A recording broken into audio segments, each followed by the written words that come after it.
웨스트민스터 서열의 문답 제1문에는 그 질문과 답을 이렇게 말씀하고 있습니다. 사람이 제일 된 목적이 무엇입니까? 사람의 존재 이유, 그 첫 번째 목적이 무엇일까 묻는 그런 답에 사람의 제일 된 목적은 하나님을 영화롭게 하는 것과 그의 이름을 그를 영원토록 즐거워하는 것입니다 라고 답하고 있습니다. 하나님을 영화롭게 하는 것 중 으뜸은 하나님을 향한 예배입니다. 예배가 하나님을 영화롭게 하죠. 예배를 이야기할 때 제일 먼저 우리가 생각하는 것은 이 예배가 하나님이 받으시는 아벨과 그의 제사가 되는지 우리는 늘 생각을 하면서 하나님께 예배합니다. 지금 이 예배의 중심에 하나님이 계시는가? 하나님께 영광이 실제적으로 올려지고 있는가? 이 질문 앞에 에스겔 8장은 충격적인 장면을 우리에게 보여주고 있습니다. 예배는 있지만 하나님은 계시지 않는 성전의 모습을 우리에게 보여주기 때문에 그렇습니다. 솔로몬의 성전에는 크게 문이 3개 있습니다. 3개. 동문, 남문, 북문 이렇게 3개의 문이 있는데 동문은 가장 중요한 문입니다. 하나님의 영광이 임하는 문이고 후에 에스겔서 10장과 11장에 보면 하나님의 영광이 떠나는 문이 바로 성전의 동문이 됩니다. 그리고 남문은 백성들이 출입을 해서 예배를 드리는 그런 문이 남문입니다. 북문은 제물을 잡던 곳입니다. 제물. 번제단은 성소 북쪽에 있어지는데 레위기 1장 11절에 보면 제물을 북쪽에서 잡으라고 말씀하셨기 때문에 번제단이 성소 북쪽에 위치하고 있습니다. 그러니까 북문은 제사, 속죄, 공적 예배와 직결되는 그런 문이라고 볼 수가 있습니다. 그리고 이스라엘의 역사를 보면 북쪽은 특별한 그런 방향성을 갖고 있는데 북쪽은 침략과 심판의 방향이 바로 북쪽입니다. 이스라엘 북쪽. 바벨론과 아수르가 이스라엘 북쪽에 있기 때문에 그렇습니다. 예언자들은 북쪽에서 재앙이 온다고 여러 번 경고를 하고 있습니다. 그런 북쪽에 무엇이 서 있냐고 하면 질투의 우상이 서 있는 것을 보게 되어집니다. 피 흘림의 자리, 회개가 시작되어야 할 자리, 하나님께 나아가는 예배의 길에서 질투의 우상을 예배자들이 먼저 보게 되었습니다. 죄인은 피 없이는 하나님께 나아갈 수 없다라고 말씀하시는데 북문에서 가장 먼저 보이는 것이 번제단, 은혜, 회개가 아니라 우상이 먼저 보여지게 됩니다. 하나님은 에스겔에게 보이셨습니다. 제물이 잡혀지는 자리, 피 흘림이 있고 속죄가 이루어지는 자리, 인간의 죄가 가장 적나라하게 드러나고 하나님의 은혜가 가장 분명하게 드러나야 할 그곳에 하나님의 질투를 불러일으키는 우상이 서 있는 그 기가 막힌 상황을 네가 좀 보고 네가 좀 보아라 라고 말씀하죠. 우리 삶의 북문에 서 있는 질투의 우상은 무엇일까요? 우리는 속죄와 은혜의 예배 현장에서 하나님 대신 질투의 우상을 바라보고 있지 않는가 한번 생각해 보았으면 좋겠습니다. 어쩜 우리는 회개가 없는 북문, 하나님이 없는 북문에 서 있지 않으십니까? 혹 우리는 예배 현장에서 하나님보다, 하나님의 은혜보다, 하나님의 말씀보다 더 간절하게 무언가를 바라보고 있지는 않으십니까? 하나님은 에스겔에게 또 다른 큰 가증한 일을 보여주고 계십니다. 하나님은 겉으로 드러난 죄보다 숨겨둔 담을 보게 하시죠. 에스겔이 본 것은 우상이 아니었습니다. 에스겔이 본 것은 담에 난 작은 구멍이었습니다. 의도적으로 숨겨둔 죄의 흔적, 그 작은 구멍을 보시게 하죠. 겉으로는 성전 예배가 그대로 드러나고 있었습니다. 제사도 있었고 형식도 있고 질서도 있었습니다. 그런데 그 안에는 하나님 없이 굴러가고 있는 또 하나의 비밀스러운 공간이 그 속에 숨겨져 있었습니다. 그래서 하나님은 그 담을 네가 좀 헐어라 라고 말씀하시는 것이죠. 그 담을 헐자 그 안에 무엇이 있었습니까? 담을 헐었더니 나온 것이 뭐냐면 부끄러운 어떤 죄들이 있는 것이 아니라 잠깐 숨겨진 그런 죄가 있는 것이 아니라 반복적으로 드러났던 계획적으로 유지되었던 은밀한 공간이 드러나 보이게 되어집니다. 그 안에 뭐가 있었냐고 하면 이스라엘을 대표했던 70장로가 서 있었고 그들의 손에는 향로가 들려져 있었고 향의 연기가 구름처럼 가득 피어오르고 있는 것을 에스겔이 보게 되어집니다. 향연은 원래 하나님께 드려지는 기도의 상징이죠. 향연은 기도입니다. 성소의 분향단에서 정해진 때에 정해진 향으로 오직 하나님께만 올려지도록 명령되어졌던 것이 바로 향연이죠. 그런데 지금 에스겔이 보고 있는 장면은 전혀 다릅니다. 향은 타오르고 있고 연기는 가득 차오르는데 형식은 완벽해 보이는데 문제가 있죠. 그 문제가 방향성에 있습니다. 방향성. 그 향이 어디를 향하고 있습니까? 그 향이 하나님께 올려지지 않고 성소가 아니라 어두운 밀실에서 여호와가 아닌 우상에게로 그 향이 피어지고 있는 것입니다. 10절에 말씀하죠. 내가 들어가 보니 각양 곤충과 가증한 짐승과 이스라엘 족속의 모든 우상을 그 사방 벽에 그려놨다. 그리고 거기서 향연이 풍성하게 피어지고 있었다라고 말씀하죠. 겉으로 보면 완벽한 예배처럼 보이지만 실제로는 하나님을 배제한 하나님을 향한 배교의 행위가 그 속에서 일어나고 있었다라고 말씀하고 있습니다. 하나님은 에스겔에게 그들이 거기에서 행하는 가증한 악한 일을 보라고 말씀하시죠.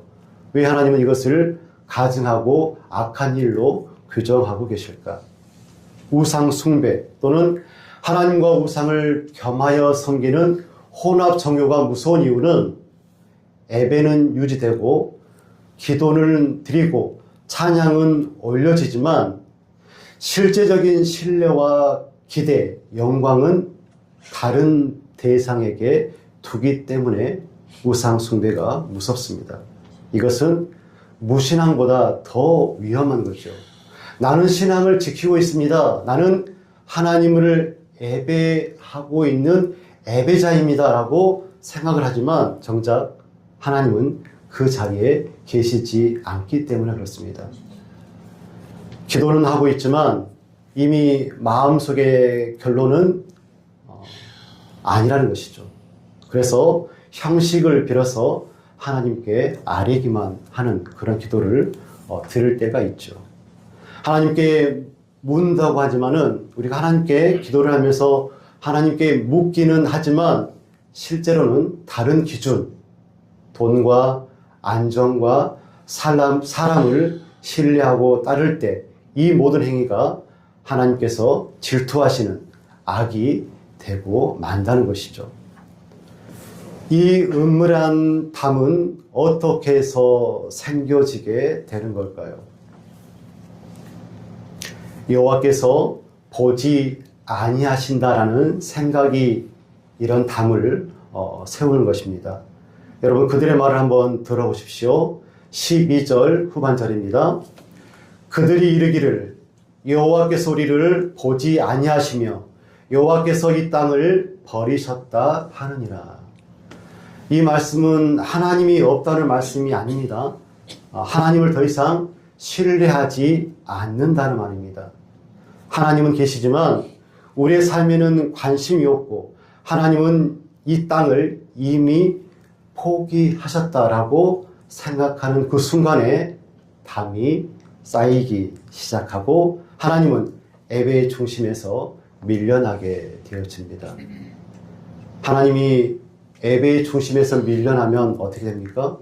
그 자리에 우상이 자연스럽게 그 자리를 차지하게 되고 마는 것이죠. 우리는 얼마나 하나님을 예배의 중심에서 믿음의 중심에서 밀어냈던 적이 많은지 모르겠습니다. 기다려도 응답이 없을 때, 오래 기도했는데 상황이 바뀌지 않으면 사람들은 이렇게 생각을 하기 시작합니다. 하나님이 보시기는 하실 걸까? 하나님께서 보고 계시는 걸까? 하나님 이 문제에 개입하지 않으시는 것 같아. 전혀 어떤 변화도 없어. 그래서 겉으로는 예배를 드리지만 속으로는 다른 대안을 찾기 시작합니다. 또 현실이 너무 냉혹할 때, 현실이 너무 힘들 때, 이스라엘은 바벨론의 위협 아래에 있었고 또 나라의 미래가 전혀 보이지 않았습니다. 그리고 성전은 있었지만 보호받고 있는 느낌을 전혀 갖지 못했을 때 하나님보다 현실적인 대안을 그들이 먼저 찾게 되어지죠. 사사시대 때 그랬지 않습니까? 그때의 왕이 없으므로 각기 자기 소견에 옳은 대로 행하였더라. 왕이 없었으므로 왕 같은 하나님이 보이지 않으니까 자기 소견대로 신앙생활을 했다는 것이죠. 이런 상황 가운데 이들에게 하나님은 에스겔을 통하여서 네가 좀 담을 헐어라 라고 말씀하시는 것이죠. 담을 헐라는 말씀은 심판의 말씀이 아니라 회개의 초청입니다. 담을 헐라는 말씀은 하나님이 당장 성전을 무너뜨리겠다는 그런 선언이 아니고 돌이킬 수 있는 마지막 부르심을 그들에게 하고 있는 것이죠. 하나님은 늘상 곧바로 심판을 하지 않습니다. 먼저 보여주시는 거죠. 그리고 그 다음에 헐게 하십니다. 에스겔에게 말씀하셨죠. 네가 좀 들어가 보아라. 그리고 말씀하십니다. 네가 좀 이 담을 헐어라. 이것은 정죄가 아니라 은혜입니다. 왜냐하면 보여주지 않으면 우리 인간은 회개할 수 없기 때문에 그렇습니다. 그래서 보여주시는 것이죠.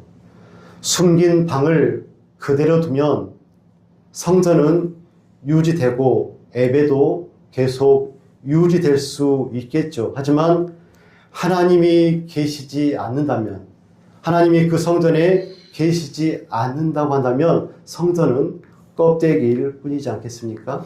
그래서 하나님은 성전을 지키기보다 관계를 회복시키시기 위해서 그 담을 헐라고 말씀하시는 것이죠.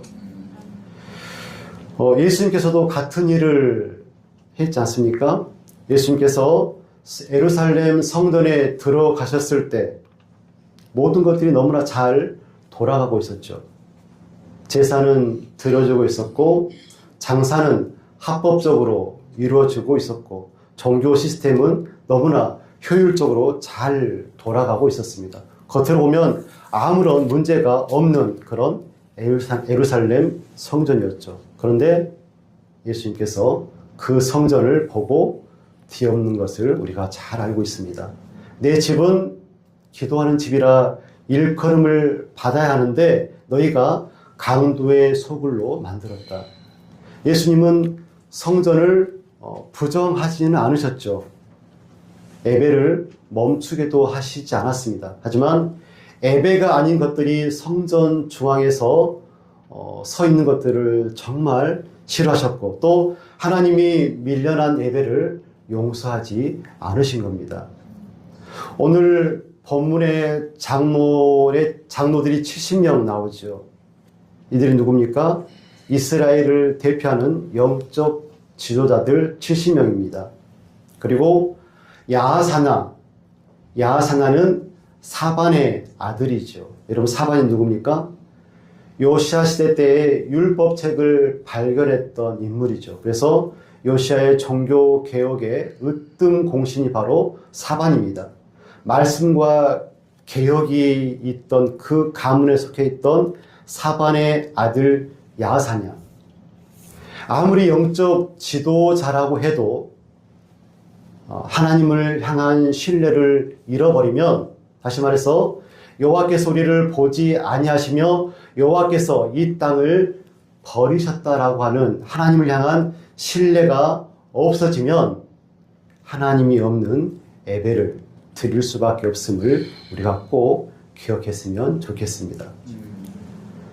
오늘 성경을 보면 담무스를 위해서 울고 있고 동쪽 태양에게 예배하고 있는 모습을 우리가 잘 알 수가 있죠. 여러분, 담무스는요, 메소포타미아 지역에서 숭배되었던 그런 신입니다. 이 신이 바벨론과 아수르 문화권에서 널리 퍼지게 되었던 그런 신이 바로 담무스입니다. 그런데 이 담무스는 매우 독특하고 이상한 특징을 갖고 있습니다. 이 담무스는 해마다 죽고 다시 살아나는 그런 신입니다. 죽었다 다시 부활하는 신이죠. 담무스가 죽으면 땅이 메마르고 가뭄에 들게 되어집니다. 그가 부활하면 생명이 살아나고 풍요가 찾아오게 된다고 사람들이 믿었죠. 그래서 여인들이 담무스의 죽음을 슬퍼하면서 울었습니다. 그리고 그의 부활을 재촉하면서 애곡했죠. 풍요가 찾아와야 되기 때문에. 그런데 성경이 우리를 놀라게 하는 장면이 있죠. 이 담무스를 예배하는 사람들이 누굽니까? 바벨론 사람도 아니고 아수르 사람도 아니고 바로 하나님의 백성 이스라엘의 여인들이 담무스를 위해서 애곡하고 있는 모습을 보게 되어집니다. 에스겔은 이렇게 증언합니다. 그가 나를 또 데리고 여호와의 전으로 들어가는 북문에 이르시기로 보니 거기에 여인들이 앉아서 담무스를 위하여 애곡하더라. 이곳은 우상이 세워진 산당이 아닙니다. 여호와의 전, 하나님의 임재를 상징하는 성전의 북문입니다. 그 거룩한 자리에서 이스라엘의 여인들이 이렇게 기도하고 찬양하고 있는 것이죠. 담무스여, 빨리 부활하셔서 우리에게 풍요를 허락해 주십시오. 살아계신 하나님을 두고 죽었다가 살아난다는 그의 그런 신의 부활을 재촉하면서 울고 있는 장면을 에스겔이 보게 되어지죠. 중요한 건 눈물이 예배의 방향을 정한다는 것입니다.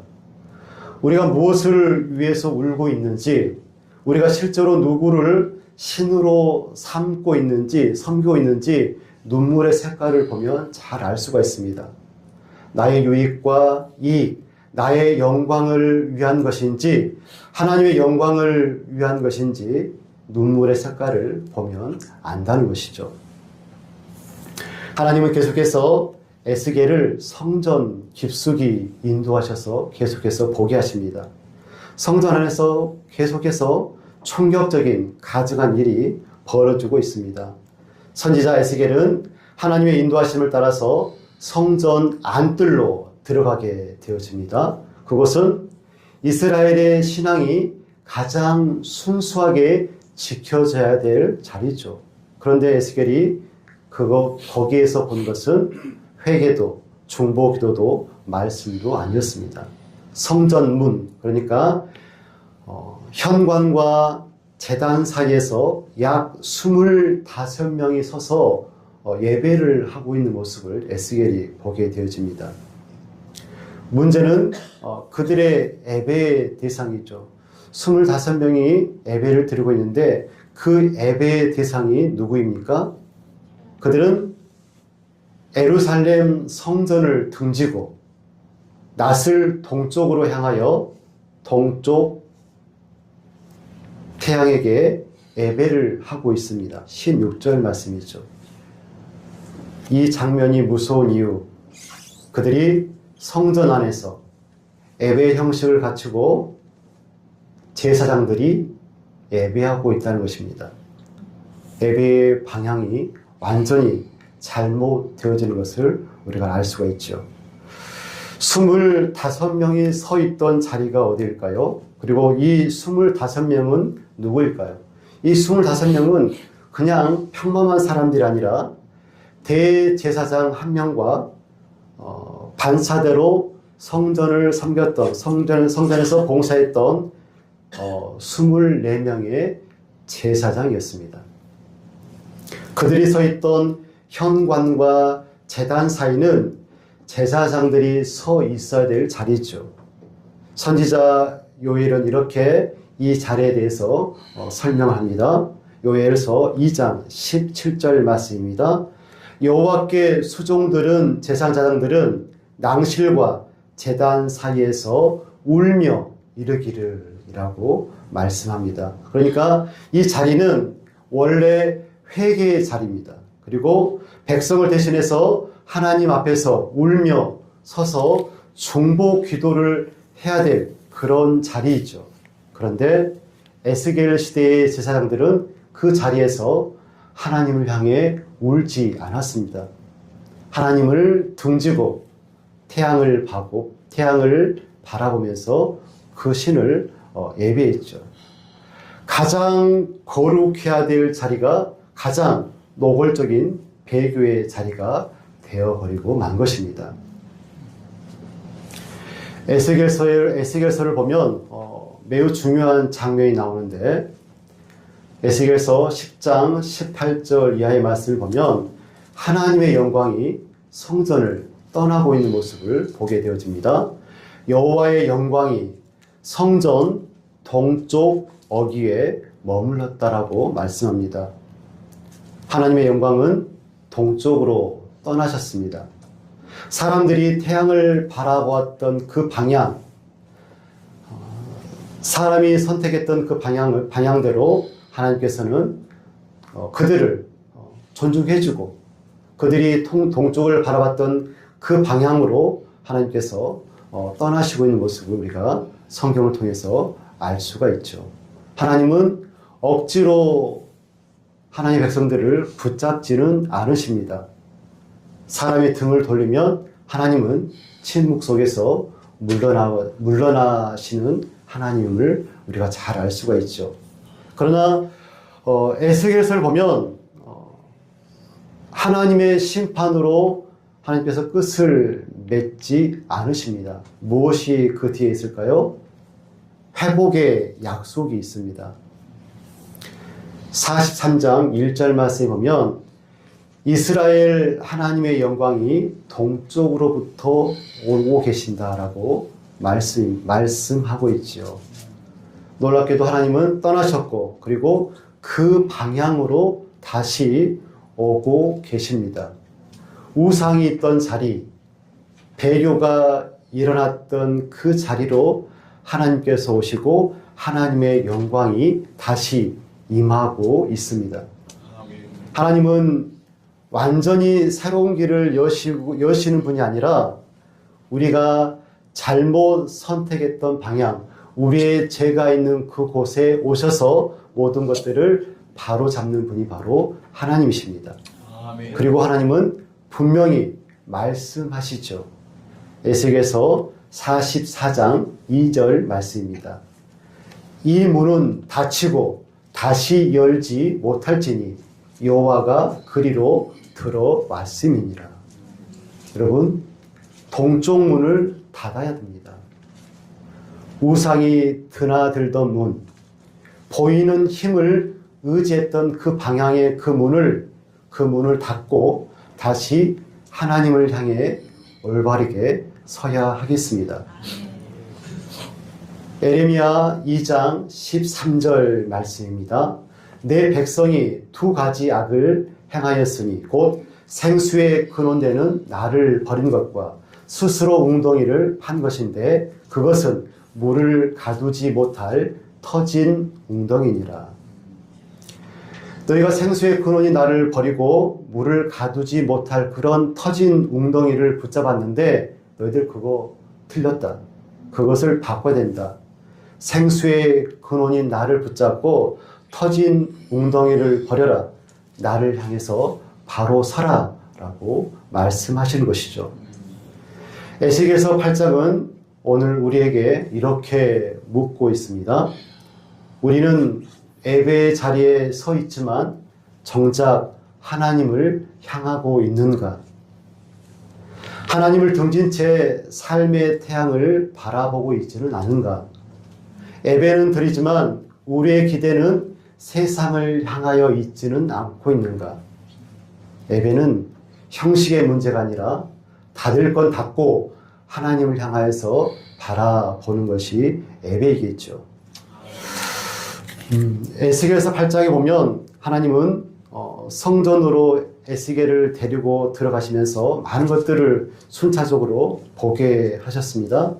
북문에서는 회개 대신 질투의 우상이 서 있는 것을 보게 하셨고, 담 안쪽에는 하나님이 없는 예배가 숨겨져 있는 것을 보게 하셨고, 성전 한가운데 서서 한가운데는 제사장들이 하나님을 등지고 태양을 예배하고 있는 것을 보게 하셨습니다. 그리고 하나님은 성전을 떠나시고 동쪽 문으로 나가셨지만 다시 그 방향으로 돌아오시면서 말씀하셨죠.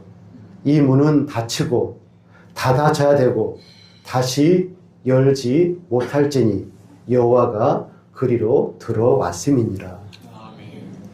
예배는 있었지만 하나님이 계시지 않았던 그들의 신앙에 하나님은 들어오셔서 동쪽 문을 닫으셨습니다. 이것이 하나님의 마음이고 하나님의 인도하심이고 하나님의 은혜입니다. 사랑하는 성도 여러분, 이제 우리가 동쪽 문을 닫아야 할 때입니다. 질투의 우상으로부터 우리의 시선을 번제단으로 옮기시기를 간절히 부탁드립니다. 아멘. 죄의 피 흘림과 속죄의 은혜가 머무는 곳으로 우리의 마음을 고정했으면 좋겠습니다. 아멘. 내 안에 은밀한 방을 허물어뜨리시고 살아계신 하나님을 예배하는 우리 모두가 되기를 간절히 축복합니다. 아멘. 사랑과 은혜가 풍성하신 아버지 하나님, 우리가 이 시간 하나님 앞에 예배자로 섰습니다. 하나님, 우리가 온전한 예배로 하나님을 영화롭게 하는 하나님의 예배자가 되기를 간절히 소원합니다. 아멘. 우리의 성전을 하나님 거룩히 씻겨주시고 정화시켜 주셔서 가증한 우상들이 서 있는 것들을 제거하여 주시고 우리의 은밀한 방에 있던 그 수많은 죄악들을 하나님 도말하여 주시고 씻겨 주셔서 우리가 온전히 하나님 한 분만을 향하여서 예배하게 하시고 우리의 예배의 중심에 하나님 한 분만을 모시게 하셔서 오직 하나님만을 영화롭게 하는 그런 예배를 드리는 거룩한 예배자가 될 수 있도록 하나님 축복하여 주옵소서. 아멘. 예수님의 이름으로 기도드리옵나이다. 아멘.